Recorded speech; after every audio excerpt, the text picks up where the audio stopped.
Hey guys, how you doing? My name is Lena and welcome back to another video.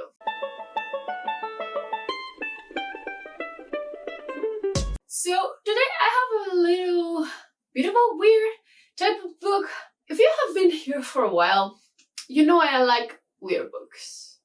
It's just my thing. I really like weird books. Basically, the book that has inspired this video is XX by Ryan Hughes. This is a massive book that I just bought. And what's cool about it? Well, apparently this is a first contact with aliens novel. But we follow, I think he's a programmer. And after we received this kind of communication from the aliens, he decides that he is actually going to be able to decode this message in this language. What's the cool thing about it? It has just like mixed media elements to it. And you know what happens? I love mixed media books. So I'm just going to tell you some mixed media book recommendations basically. It looks so fucking cool.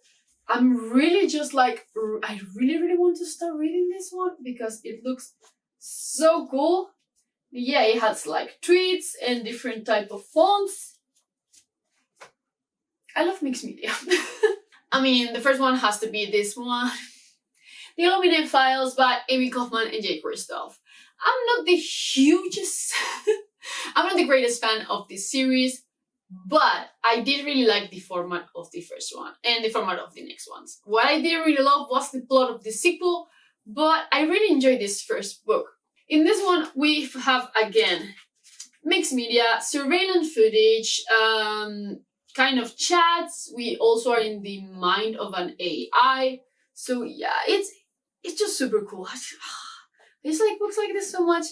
In this one, we basically follow Katie and Ezra. They both live in this planet that is ruled by this kind of mega corporation, basically. And one day it's attacked by another mega corporation and they are forced to flee. They flee in this, I think there's 3-ship squadron. I'm not sure if it was 3 or 2 ships, but Ezra is in one, Katie is in another one. Out of nowhere, a virus is spread through one of the ships, and at the same time, they're being followed by the ship that attacked the planet. Yeah, it's a really fast-paced book, and the fact that it doesn't have narration really helps. Actually, the parts that I found most boring were the ones with narration, because the surveillance footage is actually narrated by the technician, which is pretty meh compared with the chats and the routes of the ship and everything like that. But yeah, overall, I really like this first book. I gave it 4 stars, I think. And towards the end, it gets more and more interesting. So yeah, I highly recommend to check it out if you like me, really weird mixed media books. Then let's talk about the king of weird books. This is not exactly mixed media on itself, but it's a really strange one. This is The House of Leaves by Mark C. Danilowski. And this is a horror novel. It's a really hard one to explain, but let me show you what I mean by mixed media. So it has things like this. So let me just show you a bit of it. It has like really weird elements on it. Some pages are blank with only a couple of phrases, and then just have paragraphs in red. It's a weird one, okay? It also has images, but yeah, overall, it's kind of mixed media. Mixed media, let's call it that. Let me explain to you what this book is about. So this book is separated into 3 layers. So the main layer is the Navidson record. So this guy is a photographer and moves into another house. And he discovers that his house is actually bigger on the inside than it looks on the outside. Yes, like the TARDIS. Then we have another layer. That is this book, The House of Leaves by Tampano. Something like that was the name of the guy.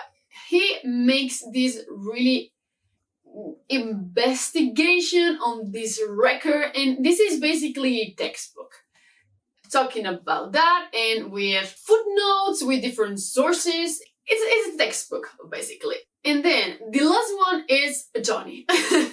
Johnny finds this book and decides to read it. He finds it in Sampano's apartment. He just died. He gets the book and starts to read it. We follow him in his kind of slow descent into madness. Basically, his parts are written like in a mechanography font, like this one. Like this one is Johnny and this one is the textbook. It has many layers. I know, it's a complex book to explain, but it's fantastic. It might not be for everyone because it's really, really weird and it's really, really slow. Some parts are just like boring as hell, but they are there for something. It also has hidden messages throughout the pages. It's insane. This book is insane. I love it. And also, we also have like editor's notes. Once you start it, it's just like, yeah, it's House of Leaves but is by Sam Bano, and the introduction and notes are by Johnny. So it just has like this extra immersion that makes it look like a real book and a real investigation, and that's so scary as hell. But yeah, check this one out. It's just the experience on itself, it's great. Then let's throw some YA into the mixture. This is Russell Vanishing by Kate Alice Marshall, and I love this book. It's just so cool. It's again a more traditional type of mixed media with messages, interviews, and such. It also has narration, but this book is great. It's again more of a horror book than anything else. But in this one, we follow Sarah. Her sister disappeared while looking for Lucy Gallows in this forest. Lucy Gallows is also kind of a local legend in this town. In the anniversary of her disappearance, she and her friends are sent this text telling them that if they want to see Becca again, they have to go into this part of the forest and just wait there. Once they get there, they discover this kind of magical, creepy road that leads them to this kind of world of nightmares. And this one is fantastic. October is the perfect time to read it. I read it in one sitting. I really want to reread it because it's just so, so cool. Also, the audiobook for this one, amazing. But yeah, I would highly recommend this one. It's just so much fun. And I'm kind of sad that it was YA because it didn't have like that level of horror and grittiness that it could have had if it was adult, but we don't care. This one is great. Also, I'm pretty sure that you have heard about this one, Sadie by Courtney Summers. The cool thing about this one is that it's actually a podcast. And it's just such a cool concept. It's kind of hard to explain. We basically have the podcast where they are telling that Sadie is missing, and we follow Sadie. And Sadie is looking kind of for revenge. She is investigating her sister's death. So yeah, it's kind of a weird mixture. I personally really like this one. It has some kind of mixed reviews. This one is pretty slow. It's not as action-packed as Rules for Vanishing, but still, I really liked it. I, again, will highly recommend the audiobook because it was great. But yeah, this one is a great addition. Then I will recommend this one because of this video, but this is Nightfield by Marissa Paschal. I didn't love this book. I gave it 3 stars. I wasn't blown away by it or anything like it. But still, this has mixed media elements that makes it so, so cool. This is, again, leaning more towards the horror mystery type of novel. So just to tell you a bit about the summary, we basically follow, I think it was McGrath, his name.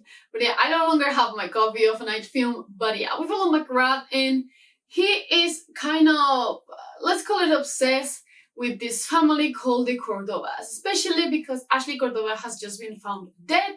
They're trying to find out what happened, and he kind of starts investigating this kind of family, especially her father is Stanislaus. I think it was Stanislaus Cordova. He was a horror film director that's been kind of out of the public eye for 30 years.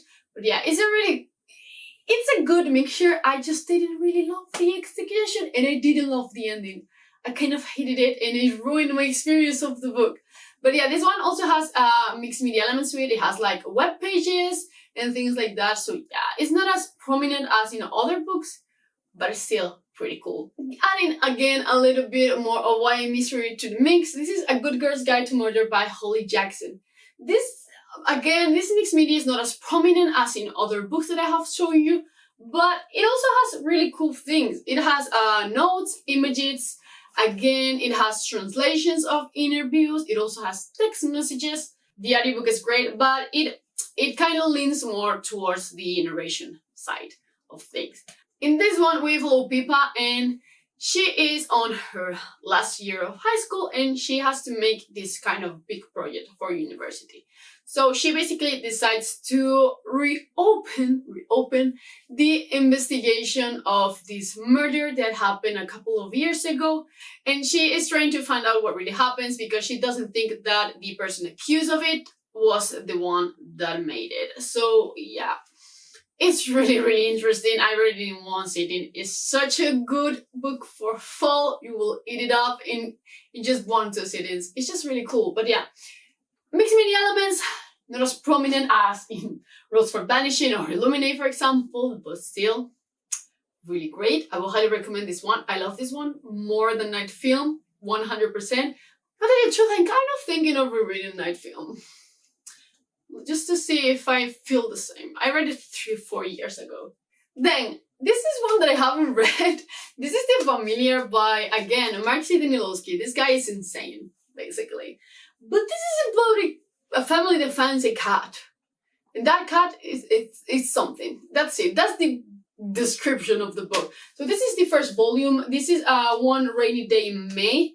There are apparently going to be 20-something volumes, which, my god, this book is the heaviest book that I own. It has 700-something pages. No, 800-something. But yeah, again, really weird mixed media elements.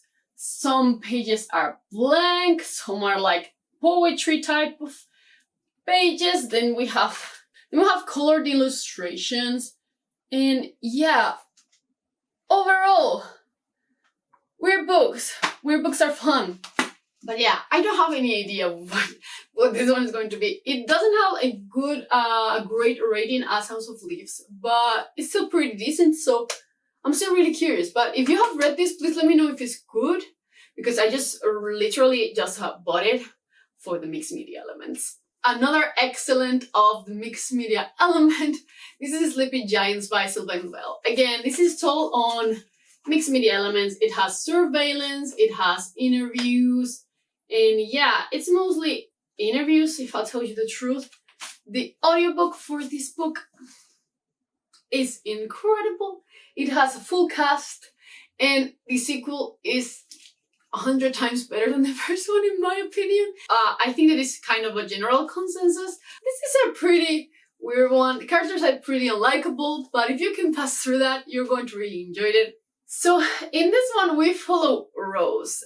When she was a child, she fell into this hole and ended up in a gigantic metal hand, kind of a robotic hand. So she's been obsessed with it her whole life, and she's just trying to find if there's other pieces that will go with this gigantic hand.